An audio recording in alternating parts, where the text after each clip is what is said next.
Welcome to the Paint the Medical Picture podcast, a Nexsen Pruet podcast series for best practice tips and insights for all your healthcare practices coding, billing, compliance, and reimbursement needs. I'm your host, Sonal Patel. Hello, and hope everyone is having a good day so far. Today is Wednesday, September 23rd, 2020. My name is Sonal Patel, and this is the Paint the Medical Picture podcast series. Welcome to my third episode number 3. I'm so happy you found me here, and I hope you're here because you understand that the patient's medical record, coding, and billing drive reimbursement. I hope this podcast will help you boost the quality of documentation capture and improve coding accuracy as you help your providers paint the medical picture. If you like what you're hearing, go ahead and hit that subscribe button now so you don't miss an episode. Please write in a review and rating on Apple Podcast or wherever you listen to my podcast. I'd really love your support. Now, a quick disclaimer. Before I get started on the episode, this podcast episode and podcast series do not constitute legal advice, but I am fortunate to work with sound healthcare attorneys at Nexsen Pruet, and as their consultant, I have over 10 years of experience in front office, back end, coding, and billing for multi-specialty physicians, compliance, and auditing for both E&M and surgical operative reports. Again, the opinions and insights throughout are mine alone, and they in no means constitute legal advice.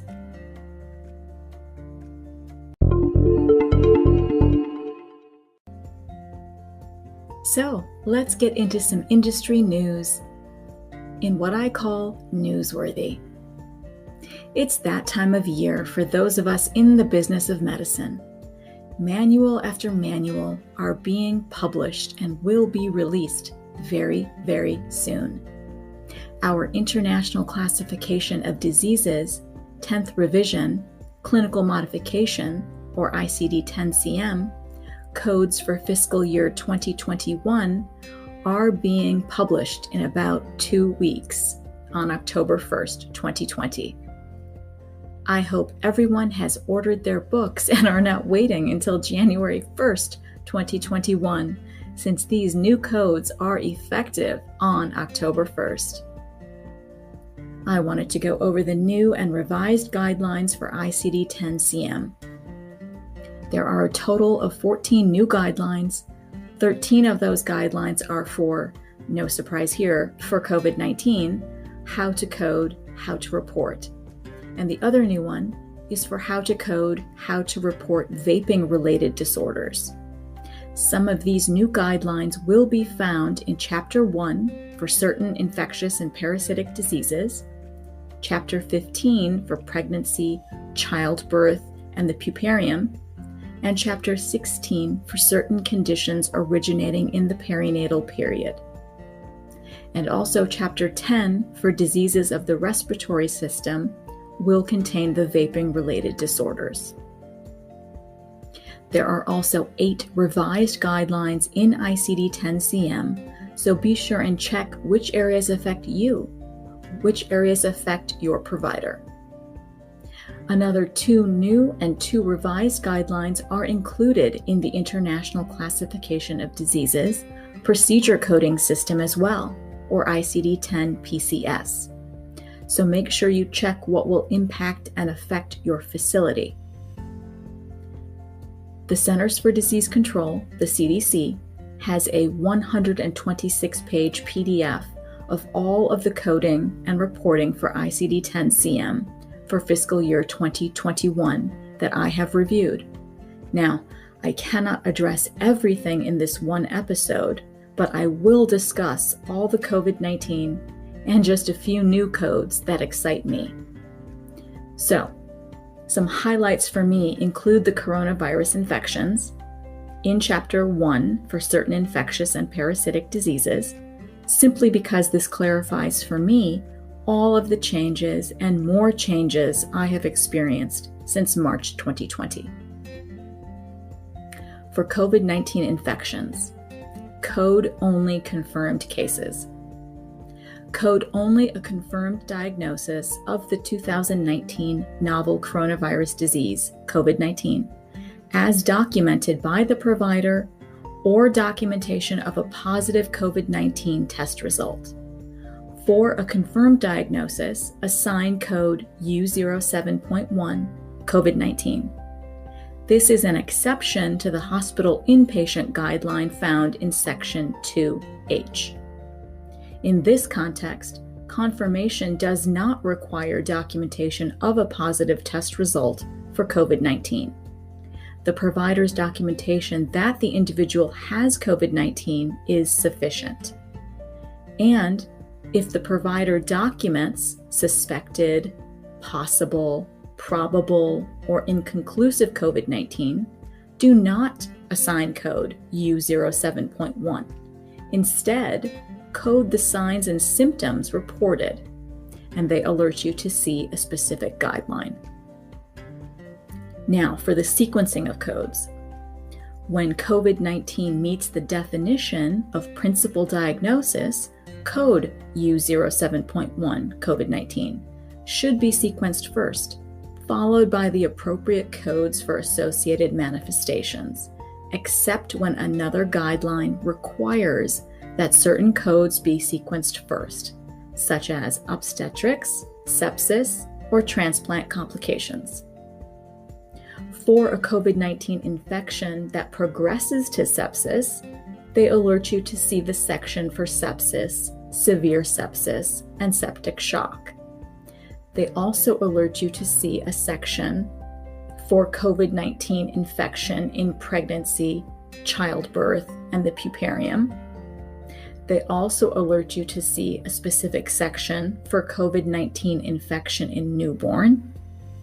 They also alert you to see a specific section for COVID-19 infection in a lung transplant patient. And they do it again for transplant complications other than kidney. For acute respiratory manifestations of COVID-19. When the reason for the encounter or admission is a respiratory manifestation of COVID-19, assign code U07.1 COVID-19 as the principal first listed diagnosis and assign codes for the respiratory manifestations as additional diagnoses. The following conditions are examples of common respiratory manifestations of COVID-19. Pneumonia. For a patient with pneumonia confirmed as due to COVID-19, assign codes U07.1 COVID-19 and J12.89 for other viral pneumonia. Acute bronchitis. For a patient with acute bronchitis confirmed as due to COVID-19, assign codes U07.1 and J20.8 for acute bronchitis due to other specified organisms. Bronchitis not otherwise specified due to COVID-19 should be coded using code U07.1 and J40 for bronchitis not specified as acute or chronic. Lower respiratory infection. If the COVID-19 is documented as being associated with a lower respiratory infection not otherwise specified, or an acute respiratory infection not otherwise specified, use codes U07.1 and J22 for unspecified acute lower respiratory infection should be assigned. If the COVID-19 is documented as being associated with a respiratory infection not otherwise specified, use codes U07.1 and J98.8 for other specified respiratory disorders should be assigned. Acute respiratory distress syndrome. For acute respiratory distress syndrome, or ARDS, due to COVID-19, assign codes U07.1 and J80 for acute respiratory distress syndrome. Acute respiratory failure. For acute respiratory failure due to COVID-19, assign code U07.1 and code J96.0 for acute respiratory failure. Non-respiratory manifestations of COVID-19. When the reason for the encounter or admission is a non-respiratory manifestation, for example, viral enteritis of COVID-19, assign code U07.1 for COVID-19 as the principal first listed diagnosis and assign codes for the manifestations as additional diagnoses. Now, for exposure to COVID-19.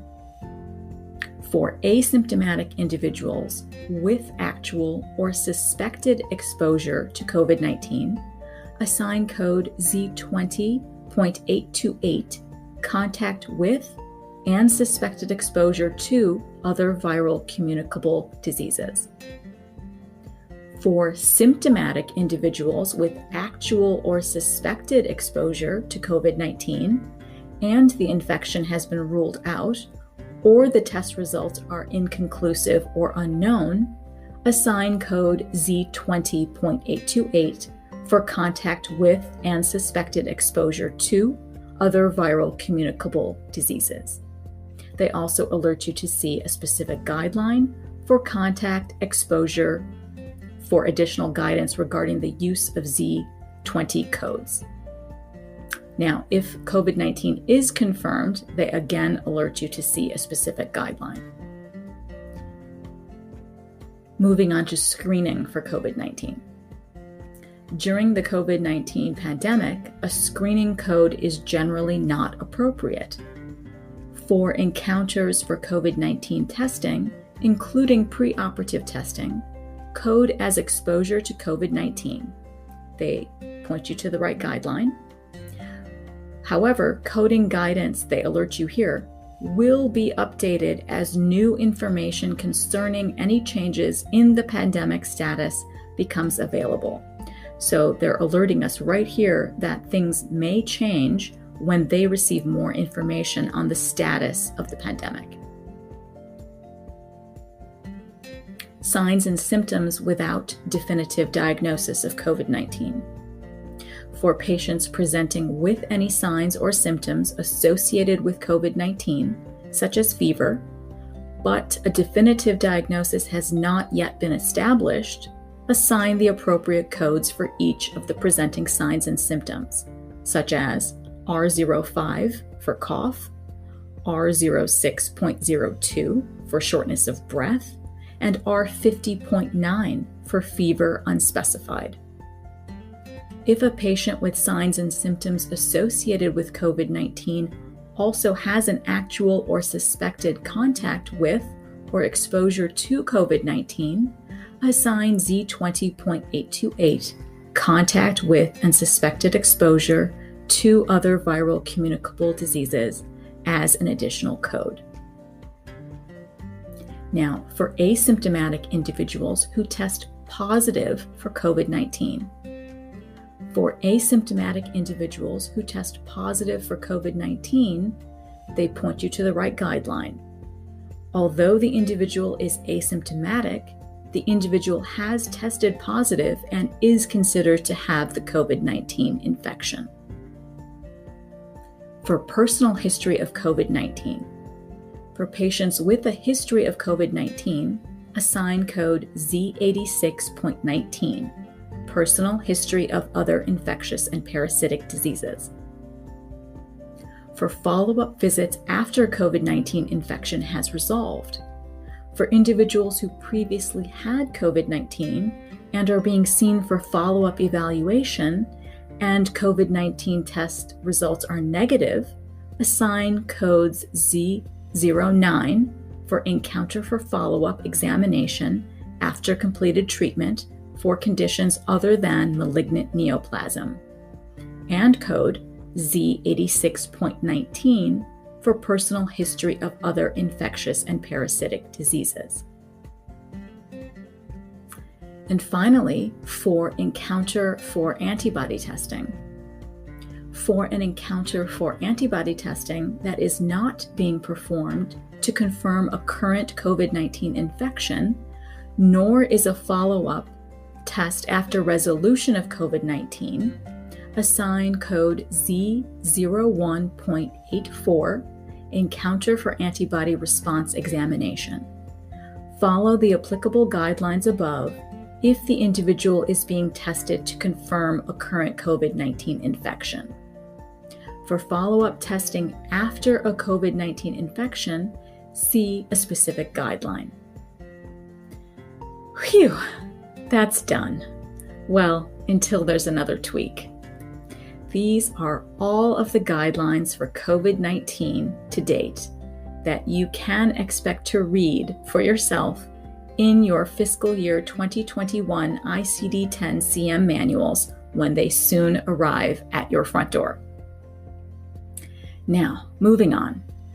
Of course, neoplasms always excite me. Wait, that didn't sound right, but I think you know what I mean. Chapter 2 for neoplasms has a new code.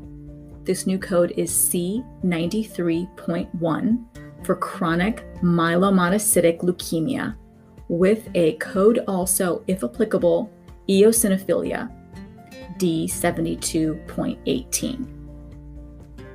Chapter 3 for diseases of the blood and blood-forming organs and certain disorders involving the immune mechanism has a nice long list of updates. New codes fall into the range D59.1 for other autoimmune hemolytic anemias and D72.11 for hypereosinophilic syndrome, HES, as well as D89.83 for our cytokine release syndrome that expands to specify grades 1 through 5. So again, please go ahead and review the 490 new codes, 47 revised codes, and 58 invalidated codes within the new 2021 ICD-10-CM Manual as it applies for your specialty. These codes are effective on October 1st, 2020 through September 30th, 2021.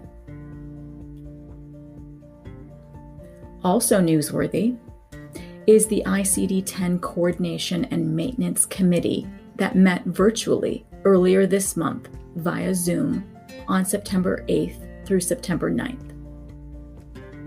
The 118-page agenda for diagnosis topics was enormous and not nearly everything was discussed. However, up for public comments on proposed new code sets for an April 1st, 2021 effective date, those public comments are due by October 9th, 2020. These topics included the broader topics of multisystem inflammatory syndrome, pneumonia due to COVID-19, and other COVID-19 issues. But for proposals presented for an October 1st, 2021 effective date, the public comments are due by November 9th, 2020. You can email your comments to ICD Procedure Code Request at cms.hhs.gov for the procedure codes, and you can email your comments to nchsicd10cm at cdc.gov for the diagnosis codes.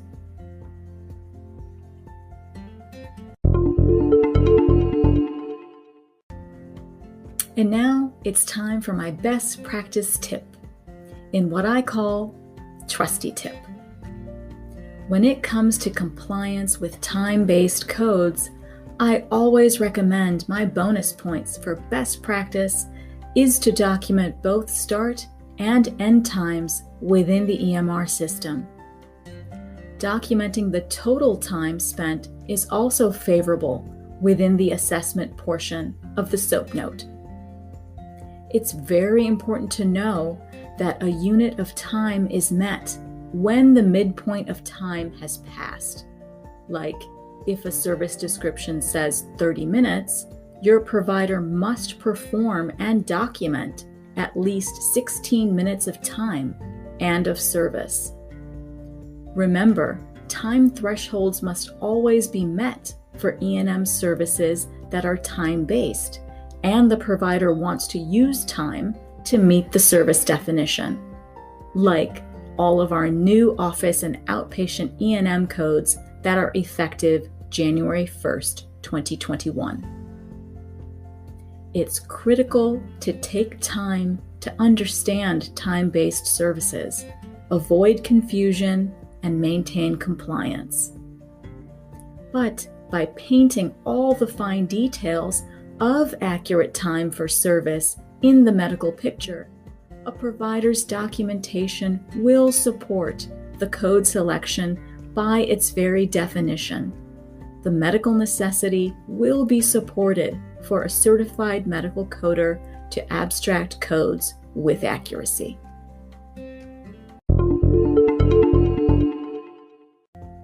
And finally, this week's inspiring quote, in what I'd like to call Spark, is from Vincent Van Gogh. Great things are done by a series of small things brought together. I think this profound statement supports all of the work our healthcare leaders are conducting during this period of COVID-19. They are performing so many small acts in an area known and unknown to us that have led to the magnitude of new coding in our ICD-10-CM for 2021. And this is just one example of the many, many great things this pandemic has unveiled in this space of healthcare. I am happy our world-renowned artist Vincent Van Gogh's spark still burns brightly in all of us today. So that wraps up today's episode. I'd love to hear your questions and comments. You can always direct message me on LinkedIn or voice message me on the Anchor app. And if you would like to inquire about my consultant services, you can always reach me through my email address at nexsenpruet.com. I'll leave links to everything in the show notes below. Please continue staying safe and healthy. Practice safety for one and all during our collective life in the time of coronavirus. Hope you join me next Wednesday for episode 4 in the Paint the Medical Picture podcast series. Thank you for listening in on my 3rd episode, and I hope every week with me brings you closer to helping your providers paint a masterpiece. See you next Wednesday. If you want more information from me, go ahead and follow me on LinkedIn or send me an email at sonalpatel@nexsenpruet.com for all my consulting services in medical coding, auditing, and compliance. Thank you.